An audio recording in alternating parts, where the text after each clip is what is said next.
Hello, everybody. We're very happy to be in conversation, Margit Erb and myself, to be having a conversation about Saul Leiter for the audience of the Photography Festival of Castilla y León.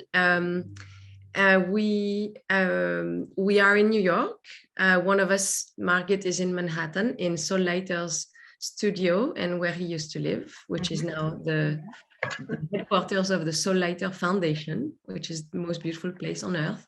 And I am in Brooklyn in my own apartment. And so we are very happy to talk about the work and life of Saul today, of Saul Leiter. He had a beautiful exhibition. Maybe some of you saw it in Spain, the first in Spain, 2018 in Barcelona. It was at the Fundació Col·lectània, right? And curated by Roger Smulevich of Gallery 51 in Antwerp, who's a dear friend of Saul's and of the foundation and of us all. And so here we are to have an informal conversation about the photographs, the paintings, the history of Saul Leiter, his influences, and to try to introduce you a little bit to his universe. And Margit, do you want to start maybe the slideshow and we can just look at the work and, yes, and you yes. tell us about it? Yeah. Hi, Pauline. Hi, everybody. Nice to see you, Pauline. It's lovely. I've only seen you maybe once in the last 2 years. Very sad because of COVID, but we're going to get back on target soon. Yes. Pauline is a dear friend of the Saul Leiter Foundation. Actually, she serves on the board. And she has been in the Saul Leiter family probably now for 15 years, long time. Since the first show in Paris, which was 2008, which is how the Cartier-Bresson Foundation. Yeah.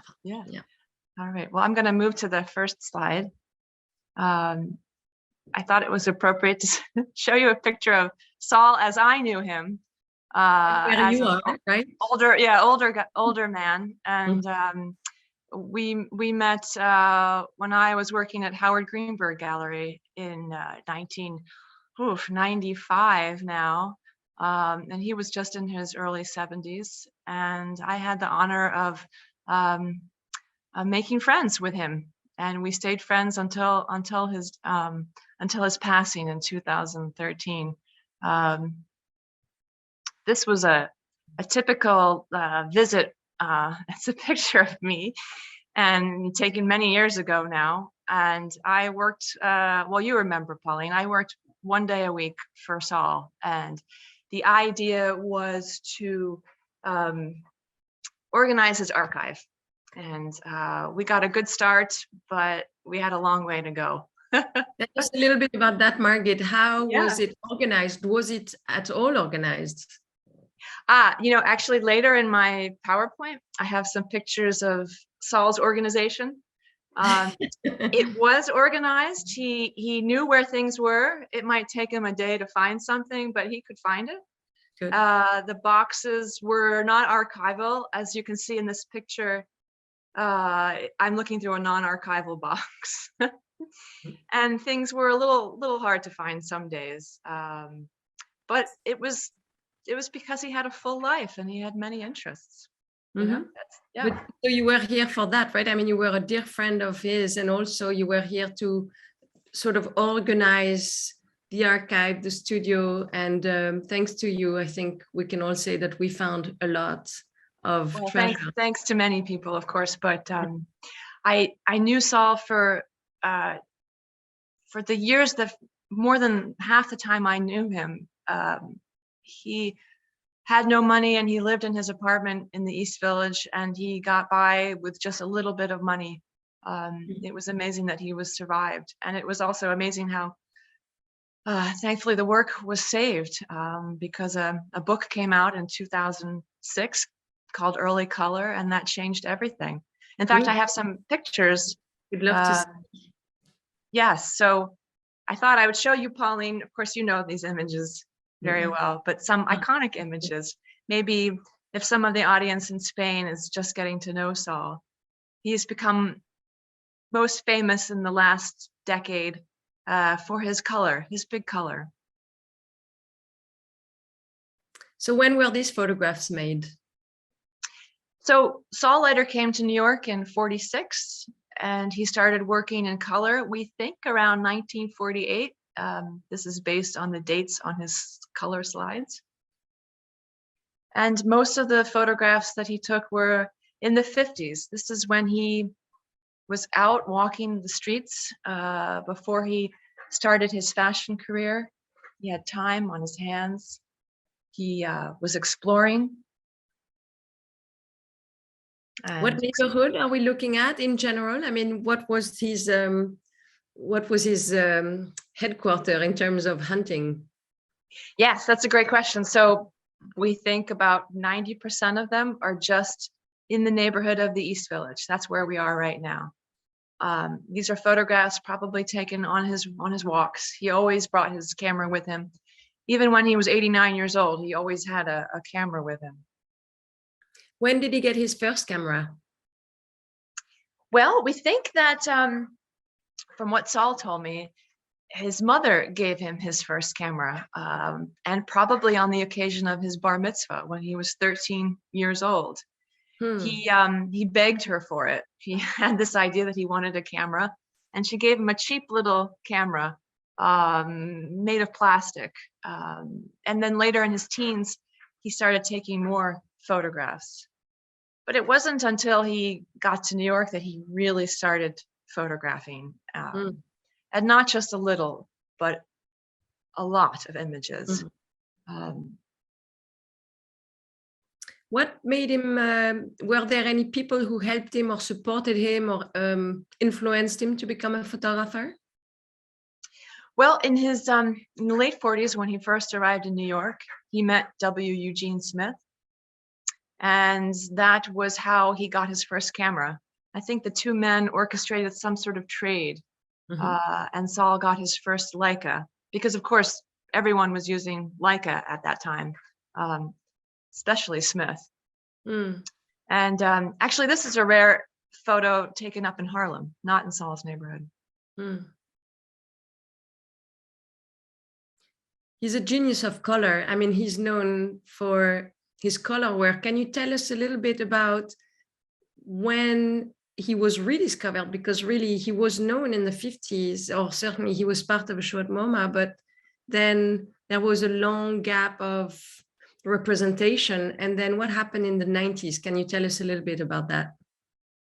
Well, he had a brief fashion career. And when I say brief, I mean about 15 years. And then his studio was closed down. His Manhattan studio was closed down because he didn't pay his taxes. He didn't pay some sort of city tax. So everything came back to these rooms right around 1981. And then he had a very quiet period in his life. He had these slides that he had taken in the 50s.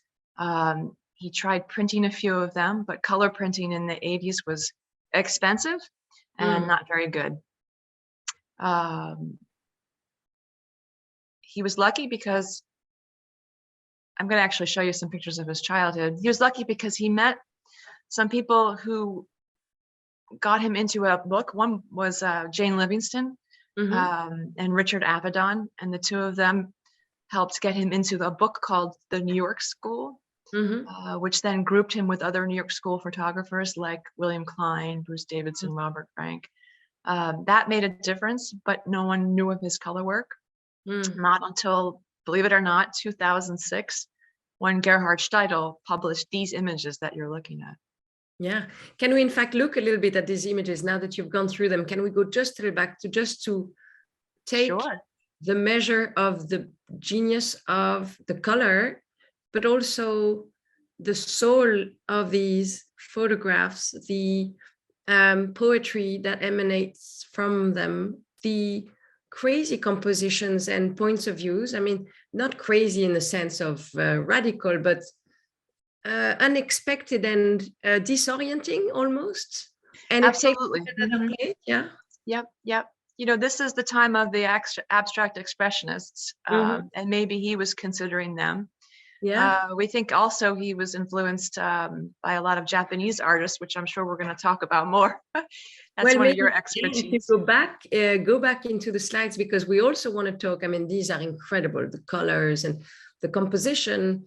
But he's also known for, well, there are many things that I think, and Margit, I'm sure you've heard this, and of course, when I'm sure he gave so many tours at the Howard Greenberg Gallery and also in the many shows that happen that were organized in the past 20 years. But one thing that comes back for people who discover his work is those, so the reflections, the see-through, the sort of transparencies, right? I mean, sort of a poetic abstraction, but the snow, and this is where the Japanese influence, right? I mean, these. Oh, you can see it in this image so well. Yeah. Right. Yeah. The umbrellas, the women, and the elements of the seasons. This is something that was the basis of the show we did together in Tokyo to show the Japanese influence on Saul Leiter, who was a great admirer of Japanese calligraphy, but also Japanese woodblocks, Hiroshige, in particular, Hokusai. He had so many books.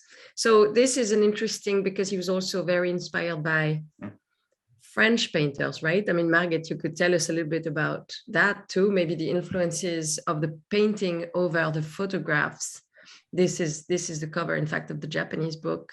But all of this fusion in his work, that at first you look at the work, and if you don't know of any of this, you're just taken in by the sheer beauty and it's so delicate and it's so inviting. And then when you start reading about it and reading about him and what he loved and what he was pretty much feeding on, I mean, what was nourishing him in terms of art and literature, and it's just suddenly it becomes quite clear that this is all of what he was ingesting, right? He loved Bonnard and Vuillard, especially. But he followed many of the great French painters, Matisse, Cézanne, and you can see it in his images. I wanted to show you, go back to maybe one of his top two, probably most famous images, to also sort of show you, not only is he taking in painterly elements like the weather or abstract elements like reflections, but he's also dividing up the image in what I think is quite radical. Like, for example, this image of what he calls canopy. 2/3 of the photograph are nothingness, just black. And the detail is only in the very bottom. It's I can't think of anyone else that took a photograph like this. No, but if it's okay, go ahead, Pauline. No. I was going to say, and what's interesting is that if you do look at Hokusai or Hiroshige, you know, the Japanese masters of ukiyo-e, you see that this, in fact, was quite, maybe this is something, and he had so many books, it's not improbable that he would have been really shocked himself to see that in a woodblock you could do that. You could make a photograph, you could build an image that is 2/3 obliterated by one color or one thing that's in the forefront. And I think this is absolutely fascinating that he then decided he could do this with his camera. Of course he could. And he does it in so many ways. And he's playing also with colors. I mean, this could be a black and white image, but it's color. It's so subtle and it is so atemporal. But it's in fact, it's very literary too. Great. All right, let me zoom ahead again. I'm going to show you, maybe it would be a good time to talk with you a little bit about his early years. Yes, tell us about what brought him there. Well, this is one of my favorite photographs of his. I only found it after he passed away. I love it because, well, it's an early selfie, there's no doubt. And also the fact that he painted. It's a black and white photograph, but Saul went back in and painted his shirt green. Almost as if the black and white wasn't going to be enough. But here is, he's in his father's house in Pittsburgh. We think he's maybe about 18 years old. And of course, he said to me quite often that he did not grow up in the United States. He grew up in his father's house. And as you read more about Saul, you'll discover that he talked about his father a lot, who was a famous rabbi, very well studied, very well learned, and had a synagogue in Pittsburgh, but was known worldwide. And the family was Orthodox, and Saul was expected to be a rabbi. but he couldn't do it. He got on a bus and came to New York, and he wanted to be a painter. And did that mean that he had to break up with the family then? He did break up with his family. His mother, this is a picture of his mother, his younger sister and older brother, traveled in Vienna when Saul was a little boy. And I think that gave him some taste of foreignness. And when he was in his early teenage years, he took up painting. And this is actually another self-portrait that Saul took of himself. And you can see he has a yarmulke on his head. So what came first, Margit, photography or painting in his life? Painting. I love, have I ever showed you this, Pauline? No, it's a good mugshot. Oh my God. He looks like he's going to jail. Yes, he does. Although he looks a little happy about it. I guess, well, this is, he did one semester at University of Pittsburgh and then dropped out. But what he did get from University of Pittsburgh was their library. He went there as a young man. The librarians allowed him in, even though he wasn't a student, and he studied art history. He was extremely well informed of art history. He looks so wise in that photo. Yeah, he does. Again, another self-portrait of Saul and one of his paintings. So you can see him as a young man imagining himself already as a painter. So then in 1946, he comes to New York. He rents some apartments that are unfurnished. He sleeps on floors. And actually, this photograph I love because it reveals how he painted. He painted flat as opposed to up on an easel.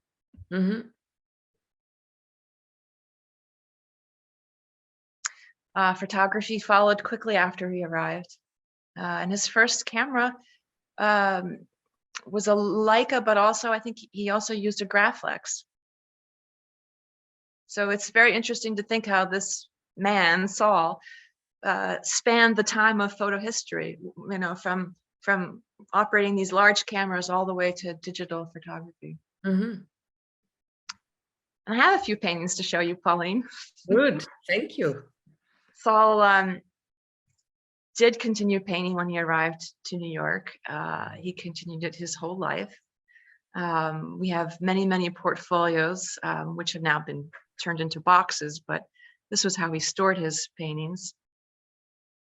And so he would paint and photograph in parallel, right? He would do both. It was just, yeah. And of the 4,000 paintings that he did, almost all of them are on paper. And what we're looking at is watercolor, gouache, all water-based paints.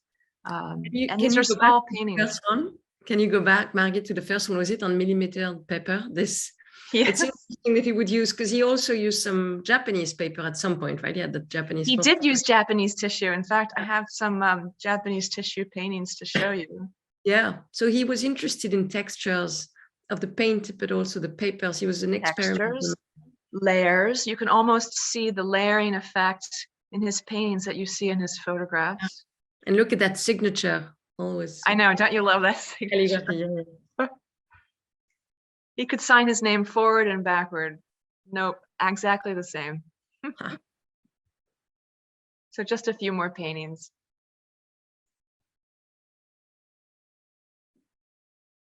And he painted, and so did Soames, right? I mean, he is the love of his life. I don't know if that's how you would, but his partner Soames, was a right? painter. Yep, she was his partner, and she painted. She painted in oil, though. Here's the Japanese tissue painting. Yes, so beautiful.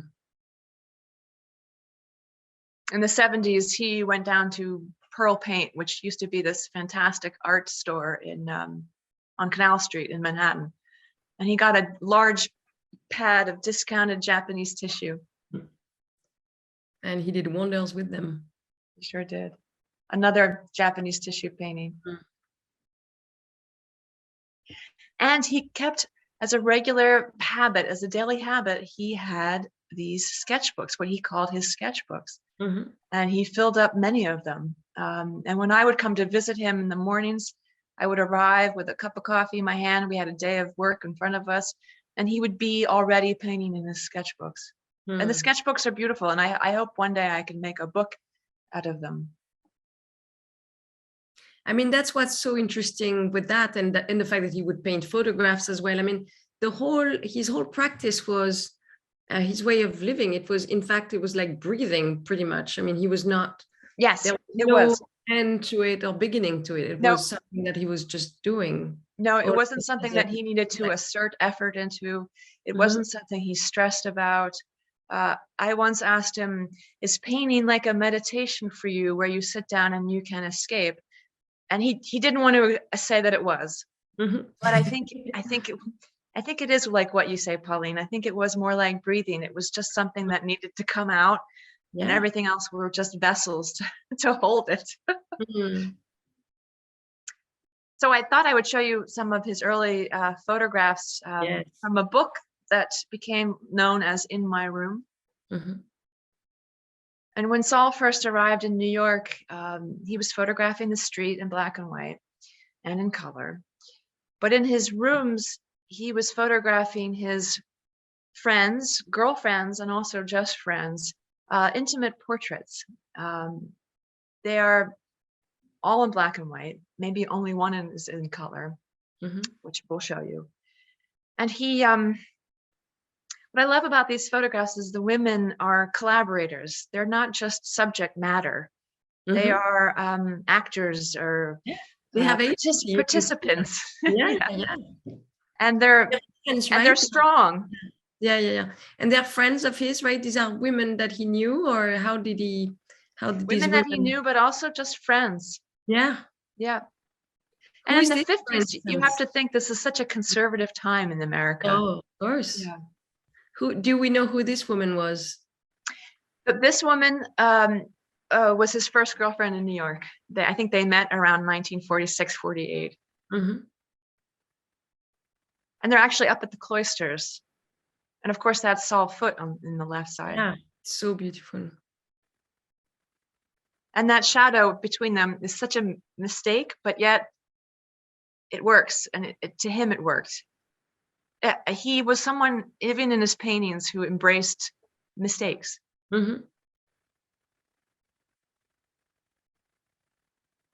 So poetic. Who was that at the table, Margit? Was it his sister? I forget. That was his sister. Yeah. The sister is, in fact, the one who he did not cut ties with, right? I mean, at some point, but not immediately. Right. They were still close, right? Right. They grew up together and they were close friends. Yeah.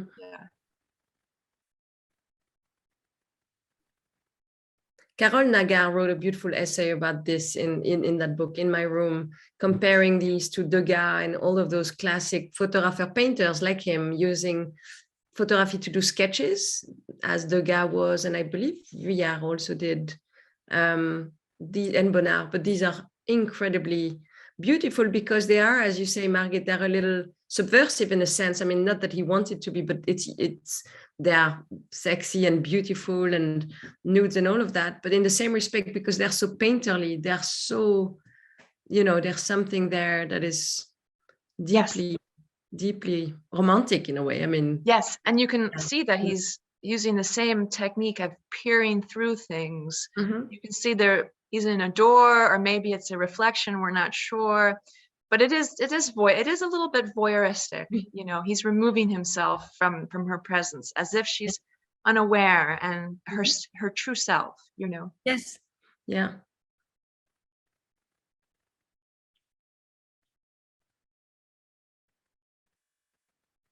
This one is so lovely. Is it Dottie? I forget. Yes, you recognize. Yes, this was a friend. She was married to a close friend of Saul's, and we love her. We love her. So many great photographs of Dottie. Yeah. And this was something that Saul played with later on in his life. He printed some of his strips of negatives. He liked 3 in a row.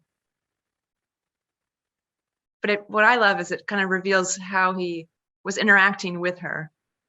Yeah, and how lively, he loved lively life in the woman. I mean, that's what I love in all those portraits and those triptychs in particular, is that you can see that he's celebrating the liveliness, the Yes. life, I don't know if you can say the lifefulness or whatever it is, but the life of the woman and the spirit. And I think this is, I mean, as a woman, you know, as a woman looking at those photographs, I can see the affection and the attention he had. Yes, you know, I was, this book book came out in 2018, and I was a little worried because it was in the middle of the Me Too movement.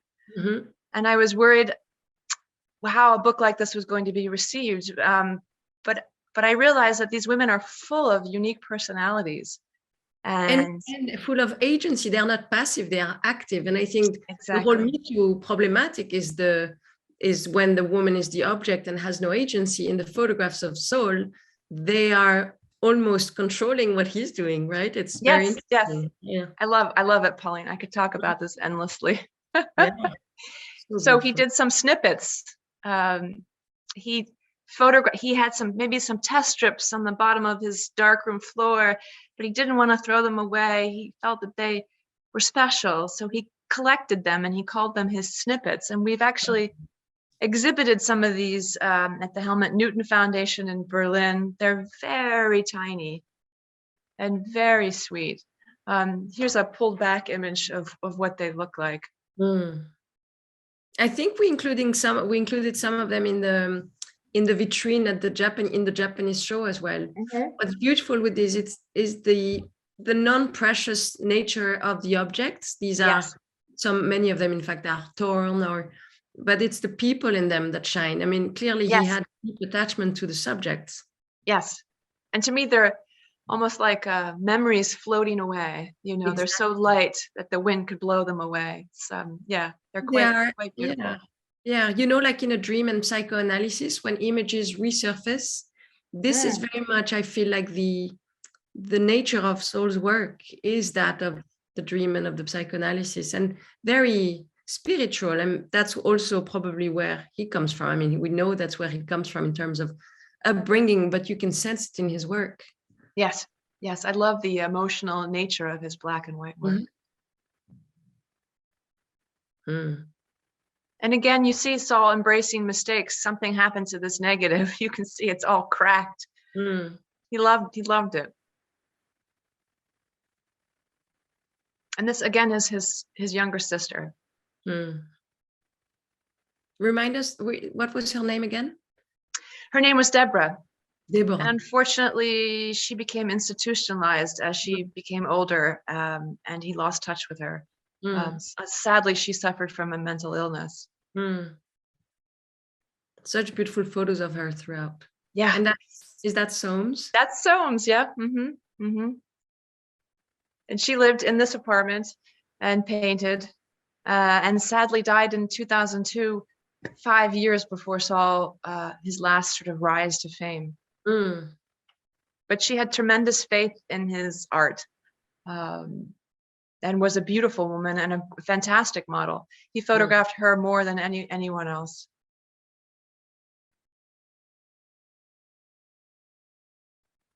And then just some black and white photographs to show you. Halloween, of course, in New York City is a big moment. This is 1952.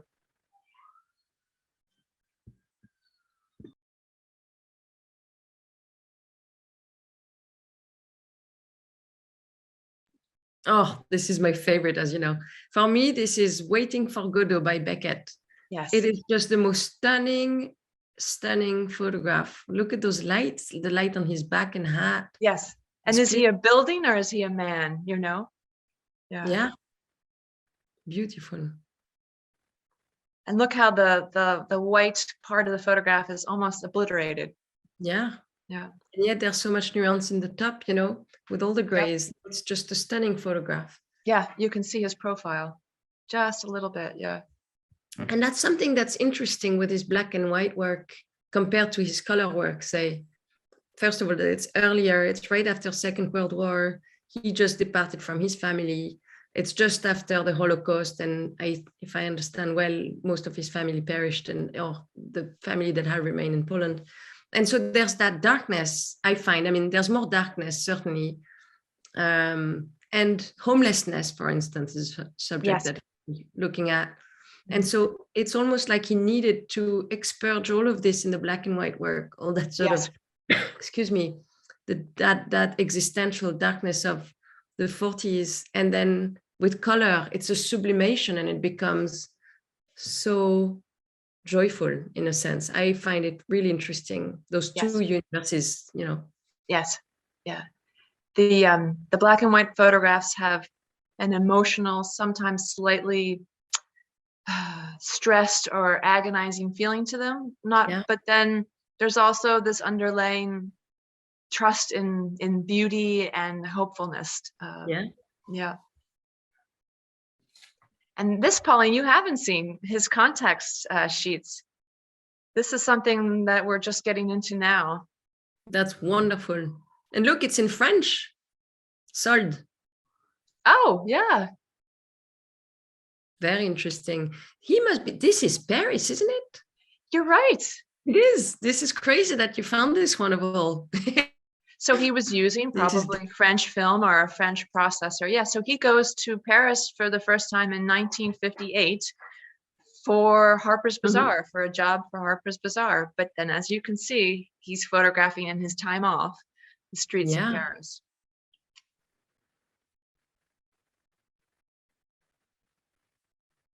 New York. Look how he keeps trying to capture the cars and the people all at the same time. That's so interesting, yeah, to see the process.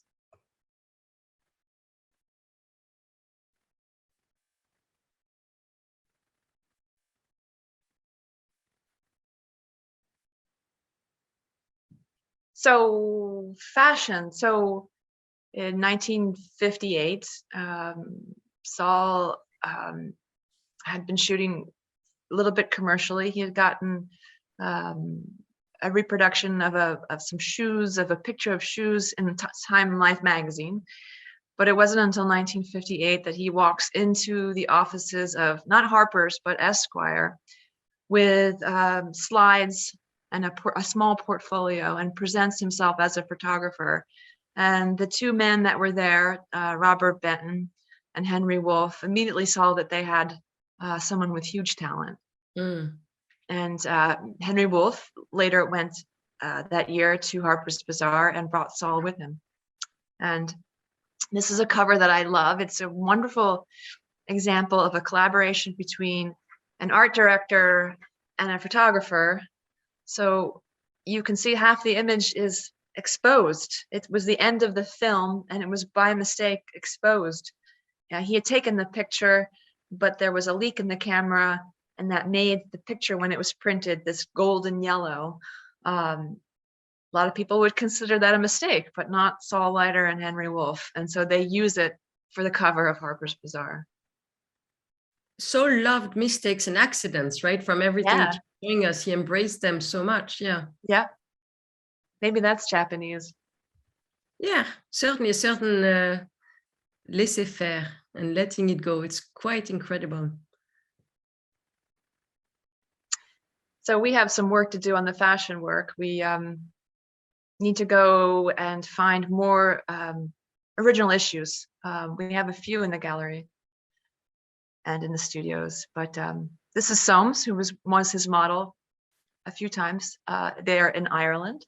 I was going to say, he did travel with Harper's, right? He went to Paris and Ireland. The series in Ireland, by the way, I'm biased because I love that place, but he did some of his most incredible portraits, I thought, there. The portraits there are incredibly beautiful.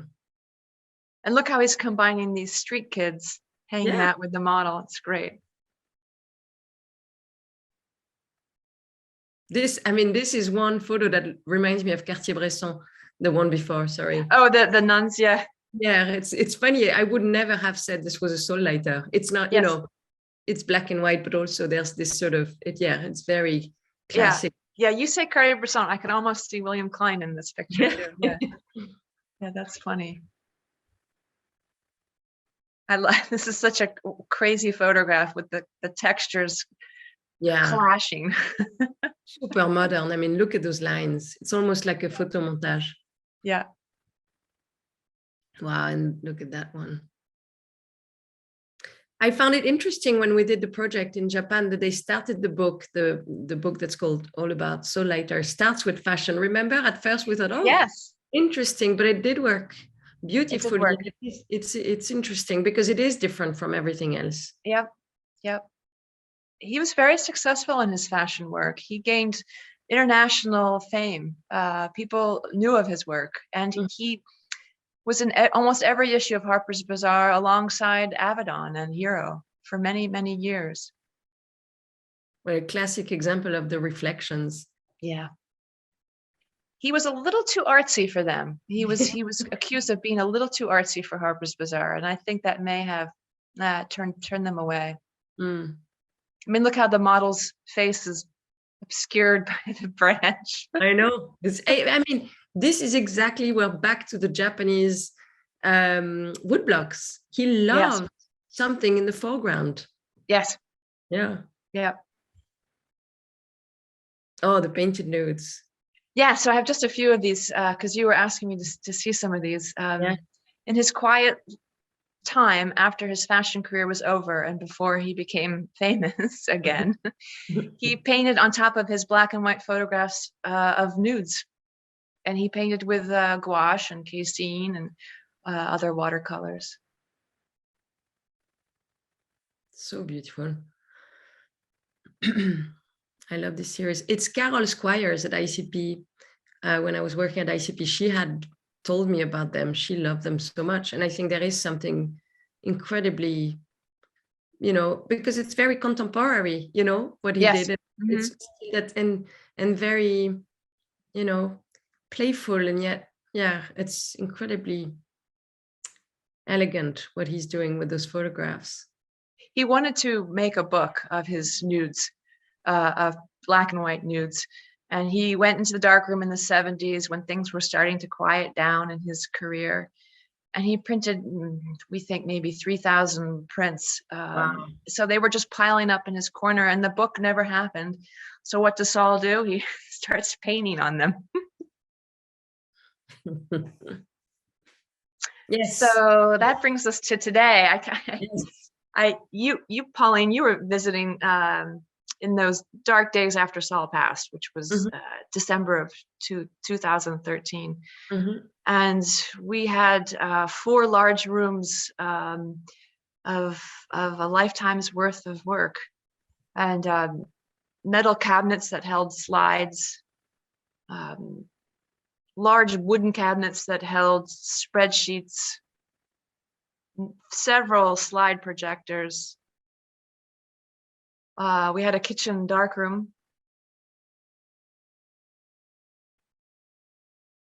And frames and everything else. Yeah, it was a lot. Plus a little collection of books from his father, unused art supplies. And this is a little bit like what we look like today. Every print has a number, and every number has a box, and every box has a location.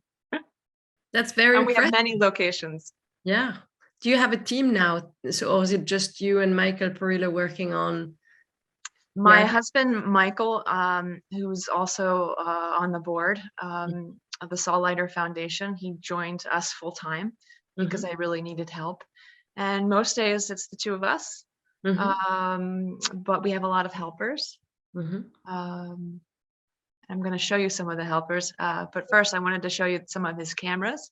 And that's the one we saw in that self-portrait, isn't it? That's the one, yeah. Yeah, a little worn for its age. Yeah, but still the lens still works, yeah. He had several Leicas. In 2004, Olympus gave him a grant of money, which he really needed, and a digital camera, his first digital camera. And he asked me to read the manual and teach him, so I took the camera home. I was living out in New Jersey and took the camera home and learned how to use it over the weekend, and then brought it back. And then for every single digital camera that he bought about 36 of them once he had money. I read the manual and taught him how to use it, and he was off. He was shooting photographs, and it was incredibly freeing for him. He didn't have to go and get it developed or go to the dark room. He could see the results immediately. We're digitizing his paintings and his photographs as well. And everything is in a database that shows you its condition, whether it's signed, its location, any kind of description, its size. So really, you're an archive, but you're also functioning almost like you are a cultural institution. These are the softwares that we work with in museums, for instance. Yep, we are now a cultural institution. Saul is a cultural institution in New York. And it's a foundation, so it's nonprofit, it's charitable, and our boss is the Attorney General of New York City. So it belongs to the people of New York State. Kind of cool. Yeah. I mean, that's something to note, by the way, is that Saul had shows in Europe, multiple shows in Asia, never had a big show here in New York. Has not had a big show in New York yet. I can't believe it. Yeah. He had a major exhibition in Milwaukee at the Milwaukee Art Museum in 2007, but not in New York yet. Was it Lisa Hostetler? Remind me who curated that show in Milwaukee. Lisa Hostetler. Yeah. So I wanted to tell you quickly, because I know that we're running out of time, but we, as you know, Pauline, we've been working on a project called the Slide Project for the last 4 years. And Saul had, we think, maybe 40, 60,000 color slides. And for many years, they sat in storage in air conditioning where they could be kept fairly safe. But we had a researcher who contacted us from Berlin, and she wanted to do some research. So with this idea, we thought, well, let's start. So Elena Skarka is her name, and she came over for a whole month. She was our first real researcher that we hosted and supported. And she went and with me into storage and retrieved some of Saul's slides. This is actually his slide table right after he passed away. And he was in the habit of working on this quite an old slide table with just a light bulb behind it and organizing for many, many years, organizing the slides. So he did some of the work for us, but not all of the work. This is his boxes of slides. So we have about 70 bankers boxes full of these color slides. So our rough estimate is about 60,000. And he labeled a lot of them if they were commercial or not. And all of this material will be in our next book. It's called The Unseen Saul Leiter, which will be out in bookstores in September this year, 2022. We've discovered images we've never seen before.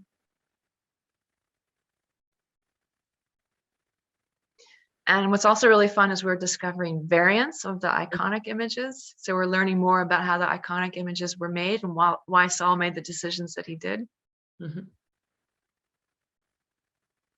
The one on my left is called Worker, Modrian Worker. The one on the right is the variant.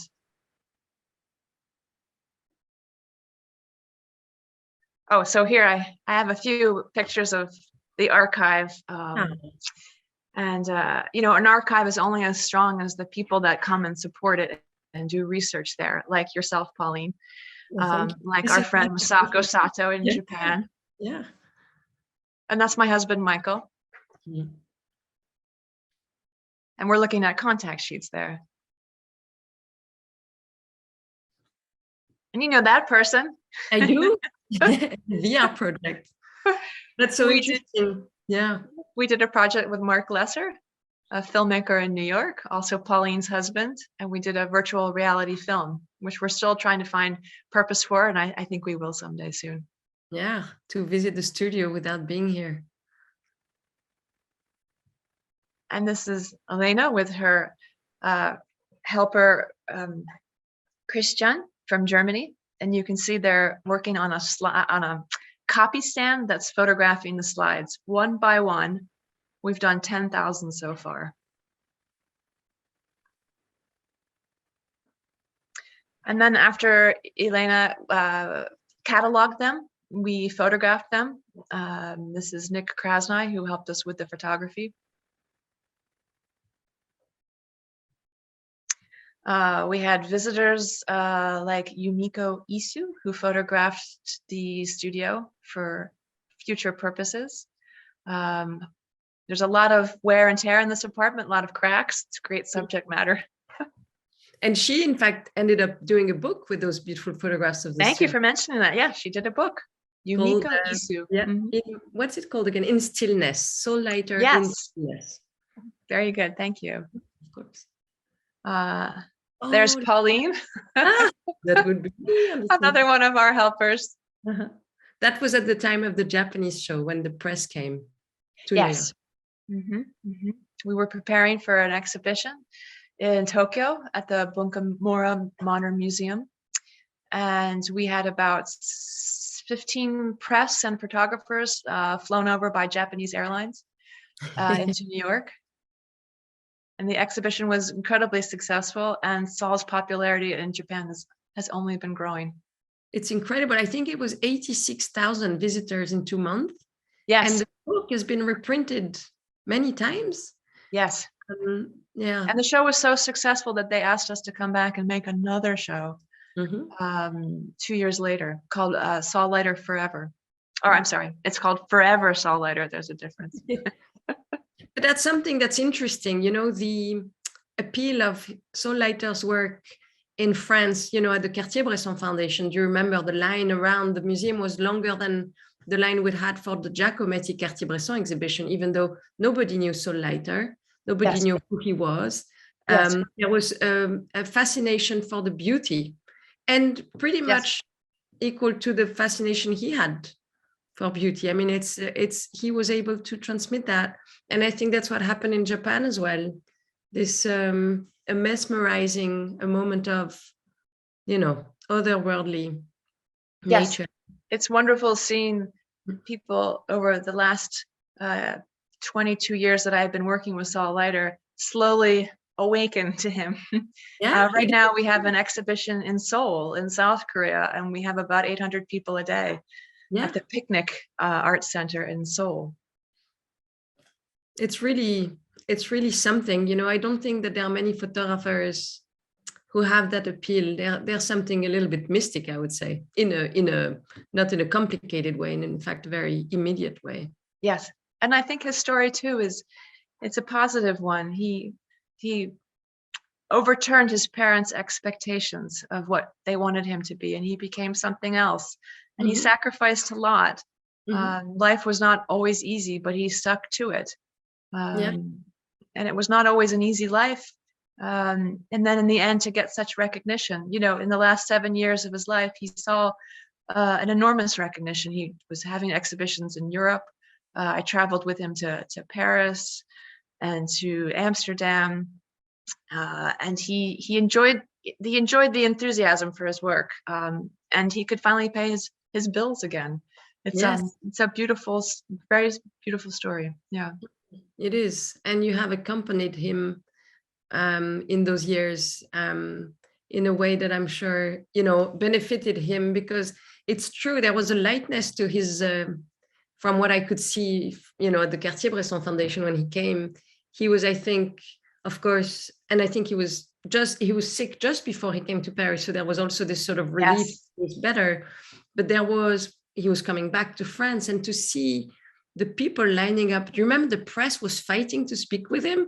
And he must have been amused by this whole French spectacle. There was that combination of relief and joy, but also that distance with himself, where he was never quite taking himself seriously, but enjoying the moment anyway. And maybe that's because for him, like for Cartier-Bresson, photography was not serious in that sense. It was he needed it for himself, as we could see. He needed to take photographs, but maybe he was not so interested in the end in what people were going to say about the photographs. I'm sure he loved that people loved them, but his joy was to take the photograph. That's what at least Cartier-Bresson, and you know, many of the street photographers, that the pleasure is in the shoot, in the hunting and in the shooting, not so much, you know, I think painting in that sense is more important to them. They respect painters in that sense, Bonnard, Matisse, Yes. Uccello, and Paolo della Francesca.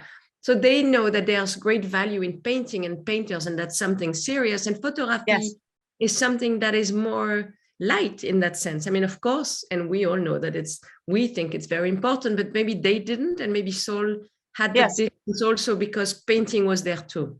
Yes, I think all those men greatly admired painters. And Saul once told me, and we have him quoted as saying this elsewhere in interviews, that painting was creating something, building something, and photography was more of just going out and finding it. The and ballet of the there was a street. difference. Yeah. Well, I wanted to maybe we could quickly go to one more. We're doing quite a few books these days, and I just wanted to invite your viewers to, if they want to find more about Saul Leiter, we have a website that's got a lot of information and news updates, so exciting stuff like that. And we're just really thrilled to be part of this festival. Yeah, it is really an honor, and thank you, Anne Morin, for inviting us. And Margit, bravo for everything that you're doing with the archive. It's very challenging, and you're doing wonders. And you and Michael have been working so hard. So, and Pauline, people like you have been such an asset to us. We've needed all the help, and you've always been there. So thank you. Well, thank you. It's an honor. Thank you, Carlos, and thank you, David. Thank you. Thank you. No, that's thank you. That's a funny one. I don't know if you want to show that one. He was so funny. He was so funny.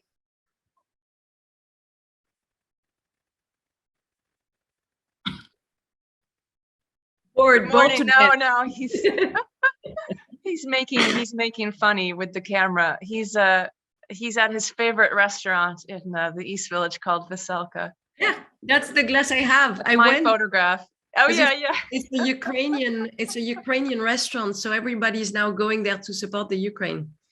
Yes. Yeah.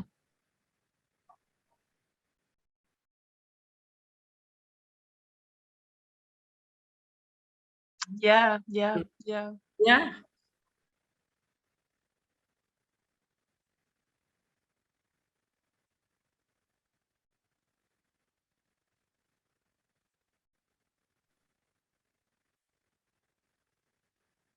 No, I know. Oh, really? You can't put politics everywhere, but we support Veselka, and because Saul did too. So for me, when I went, I bought glasses for Saul and for Ukraine.